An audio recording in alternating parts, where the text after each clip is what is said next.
Jangan lupa subscribe channel YouTube TVRI Bengkulu, like, komen, dan nyalakan notifikasinya.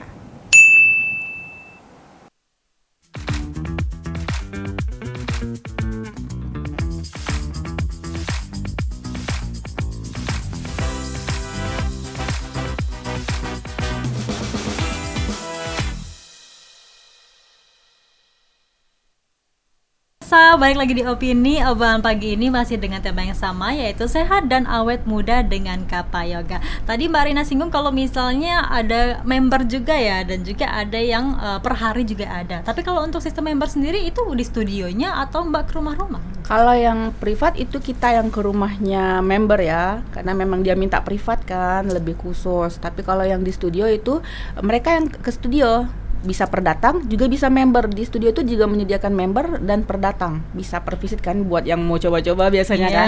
Tapi kalau yang buat privat itu aku yang ke rumah, saya yang ke rumah mereka. Langsung ke rumah mereka begitu ya. Dan juga ada jangka waktunya kalau misalnya yoga itu ya, kalau misalnya di rumah? Enggak, sama dia tetap 90 menit kurang lebih. Nah, itu 2 minggu sekali jadwalnya biasanya. Oh, 2 minggu sekali 90 menit gitu. 2 minggu sekali. 2 minggu sekali. Nah, tadi kan kalau misalnya Mbak singgung itu kan banyak sekali ya sebenarnya dampak positifnya, juga ada juga beberapa pantangan juga nih sebenarnya dalam melakukan gerakan yoga ini. Sebenarnya apa saja sih Mbak pantangannya? Kalau pantangan itu misalnya kalau buat kita yang perempuan lagi menstruasi, ada beberapa gerakan itu yang nggak bisa dilakukan. Misalnya inversi. Posisi inversi itu kepalanya di bawah, kakinya di atas itu. Nggak boleh ya? Itu nggak boleh. Itu buat yang menstruasi. Terus ibu hamil.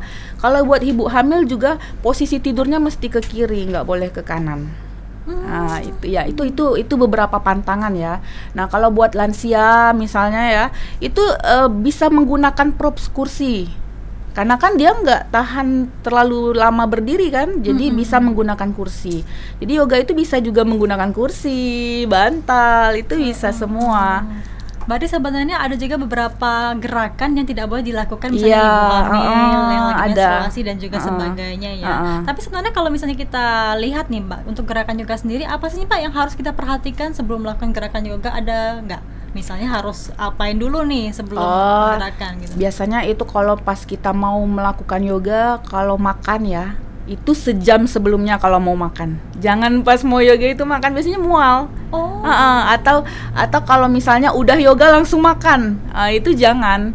Lebih baik 1 jam sebelumnya baru. 1 jam mau yoga boleh makan, atau 1 jam sesudahnya baru makan, boleh seperti itu. Berarti 1 jam sebelum kita melakukan yoga itu nggak boleh makan dulu. Biasanya mual nanti. Terasa kan baru udah makan terus dibawa gerakan, itu terasa banget, dia pasti kayak mual, nggak nyaman. Dan juga setelahnya juga ya. Iya benar. Boleh makan. Ya. Berarti ada beberapa hal juga yang harus diperhatikan sebenarnya dalam melakukan yoga ya. Itu salah satunya Mbak. Iya, ada lagi nggak satunya? Itu kalau supaya menghindari cedera, itu benar-benar harus fokus. Kita harus fokus dengan instruksi dari coachnya ya. Kita benar-benar harus fokus biar nggak cedera. Meskipun kita lihat misalnya gerakan yoga itu sangat simpel, sangat simpel. Ada juga resiko cedera. Iya benar, dia harus fokus dengan segala instruksi yang diberikan oleh coachnya, itu dia harus perhatikan benar. Emangnya resiko cederanya itu apa aja Mbak? Bisa jadi misalkan ya, kalau posisi berdiri dia tidak terlalu fokus, salah-salah dia bisa salah urat loh. Jadi harus fokus. Makanya yoga itu benar-benar harus fokus dalam melakukan yoga. Makanya harus ada instruktur benar, tadi. buat pemula apalagi. Tapi kalau buat kelas advance ya, yang sudah biasa, udah rutin, ya dia nggak apa-apa. Dia udah tahu tekniknya, udah tahu, dia udah aware sama badannya kan, tubuhnya. Tapi kalau buat pemula harus itu. Tapi kalau misalnya gerakan yoga ini bisa nggak Mbak untuk program kehamilan misalnya, atau kesuruburan gitu ya? Dia membantu membuat kita lebih subur. Itu salah satunya manfaatnya, juga dia bikin kita lebih subur. Jadi bisa, asalkan dengan rutin ya, rutin, disiplin, latihan, jangan terpotong-potong. Biasanya kan udah latihan terpotong, jarang latihan lagi. Kalau rutin itu insya Allah dapat. Intinya rutin ya, sama seperti olahraga biasa. Disiplin, ya benar. Karena kan buat tubuh kita sehat dan juga nah, singgung soal tema kita nih, sehat dan juga awet muda. Sebenarnya kebermanfaatannya seperti apa sih dari segi gerakannya kah, dari gerakan yoga itu sendiri untuk buat awet muda? Iya, dia kalau misalnya yoga itu kan, kenapa dia buat awet muda itu tadi? Ada 5 manfaat yang pertama kita bahas tadi, 5 manfaat secara holistik. Dari 5 manfaat itu kalau kita perhatikan, kalau misalnya sistem kerja organ dalam kita lebih maksimal kerjanya, itu bantu kita lebih sehat. ya kan? Sirkulasi kita, darah kita lancar. Nah, itu kita lebih fit ya dalam aktivitas sehari-hari. Nah, terus kalau misalkan pikiran kita tenang, itu kita jauh dari marah-marah dong. Bener, Pasti bikin awet muda kan. Apalagi kalau kita sehat, udah jarang bisa menstabilkan emosi ya, udah jarang marah-marah, itu bikin kita lebih sehat. Jadi kerja organ dalam kita lebih sehat kan, kita lebih tenang mau aktivitas apapun. Jadi efeknya itu bukan cuman sekarang, tapi untuk di masa yang akan datang. Bisa 10 tahun lebih muda loh.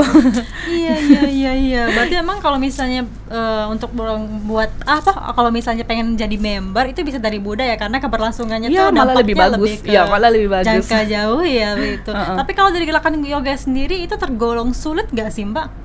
Enggak kalau ya? misalnya kita mengikuti teknik, balik lagi dari yang tadi, kita kalau misalnya fokus dan ikutin teknik itu nggak susah. Malah kita menikmati setiap gerakannya, setiap gerakan, setiap hitungan nafas itu malah kita lebih menikmati, dapat feel-nya, manfaatnya itu dapat. Oke, apa sih Mbak yang membuat yoga ini menarik ketimbang aerobik, senam mungkinnya, dan juga nge-gym nih? Kalau menurut saya semua olahraga itu menarik. Di yoga ini ada satu, dia yang bagian manfaatnya bikin pikiran kita lebih tenang secara mental, itu bikin pikiran lebih tenang kan. Nah, itu yang menarik karena dia ada pranayama, pernafasan, latihan pernafasan pada yoga itu. Nah, itu seperti meditasi ya, latihan pernafasan itu sebelum memulai yoga, sebelum memulai gerakan yoga. Itu yang bikin lebih tenang, bisa menstabilkan emosi, pikiran kita. Jadi yoga itu kan keseluruhan.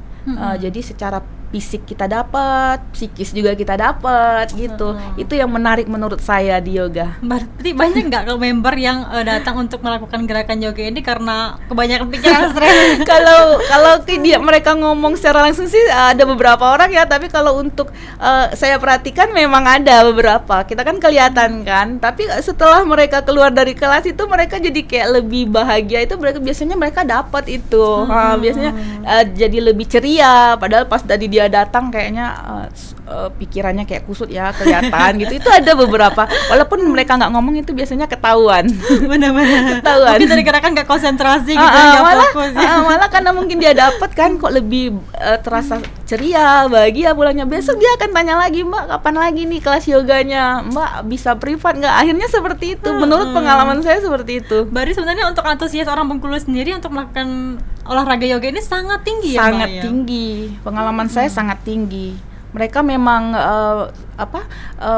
pertama suka dulu, terus pas udah dikasih gerakan, udah beberapa kali ikut latihan, itu mereka kayak nyambung, dapet semua manfaatnya, kayak mereka suka. Bahkan mereka kalau kita libur tuh, kita ada halangan, mereka pasti nanya tuh, Mbak kapan dong pulang, Mbak kapan dong, karena memang antusiasmenya ini tinggi, orang Bengkulu ini bagus sih. Iya, tapi kalau misalnya yoga ini termasuk dalam gerakan senam atau enggak? Beda Mbak? Kalau senam sih dia bukan senam yang gerakan cepat ya. Memang dia meliputi gerakan fisik juga, tapi dia bukan termasuk senam. Senam kan lebih cepat kan, dia tidak termasuk yang lebih cepat, tapi dia meliputi gerakan fisik. Meliputi gerakan fisik tapi tidak seaktif senam, betul ya. Dia nggak kayak senam, lebih santai gitu. Lebih santai, lebih rileks. Ada nggak sih Mbak waktu-waktu tertentu kalau misalnya gerakan yoga ini manfaatnya lebih enak ketika pagi hari dilakukan, misalnya siang atau malam? Gitu? Enggak, dia bisa kalau latihannya pagi, sore, malam, dia bisa.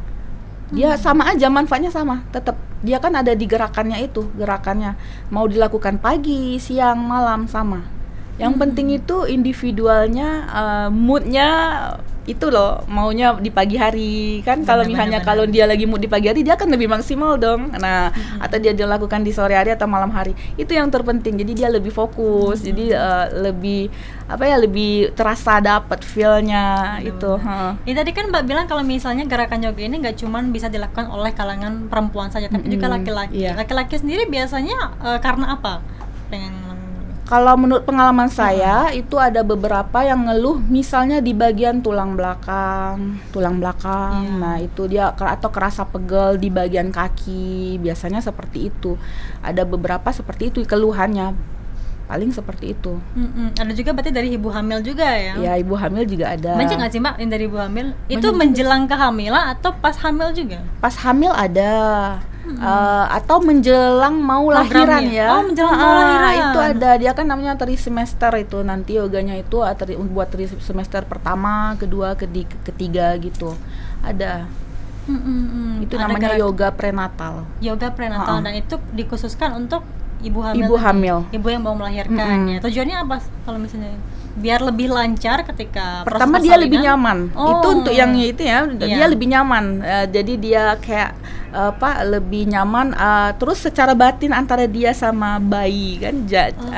Jadi dia kayak ada kontak batin yang lebih erat. Dengan yoga dia terasa lebih nyaman dalam melakukan aktivitasnya sehari-hari gitu. Oke, Mbak Rina, kita jeda dulu nih. Nanti kita bahas lagi terkait dengan tema kita, yaitu sehat dan awet muda dengan Kappa Yoga. Pemirsa, kami akan kembali setelah jeda pariwara berikut ini.